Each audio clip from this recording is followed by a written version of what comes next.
Nimekuja ndugu viongozi na watumishi wenzangu kwa niaba ya makamu wa pili wa rais wa Zanzibar ambaye ni mjumbe wa kamati kuu ya halmashauri kuu ya CCM ya taifa. Kama kawaida yake anaweka utaratibu kwa muda mrefu, kila mwaka tunapofika mwezi mkuu wa Ramadhani kutoa iftari kwa viongozi, watumishi na viongozi mbalimbali wa chama na jumuiya. Kwa hiyo kanielekeza leo nifiki katika ofisi kuu ya Chama cha Mapinduzi Zanzibar nije nikabidhi vifaa hivi kwa niaba yake, na vifaa tutakavyovikabidhi kwa niaba yake ni mafuta ya kupikia, mchele wa basmati na unga wa ngano.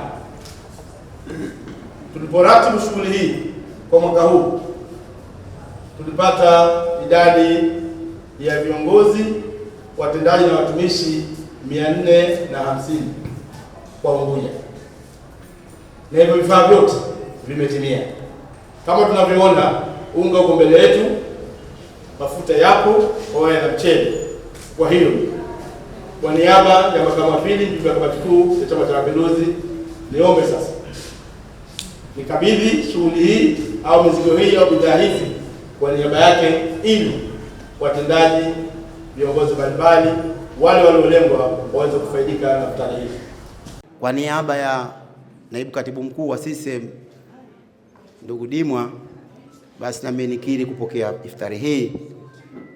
Hii si mara ya kwanza, ni mwendelezo tu makamu wa pili kutupatia iftari, lakini wao na Mheshimiwa Rais wa Zanzibar wana mwendelezo huo katika wilaya na mikoa yote ya Unguja na Pemba.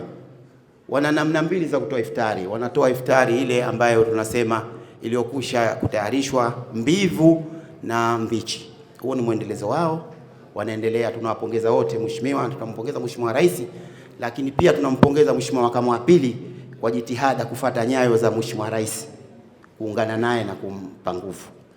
Nitoe tu wito kwamba makatibu hawa tunawakabidhi iftari hizi zitawafika walengwa.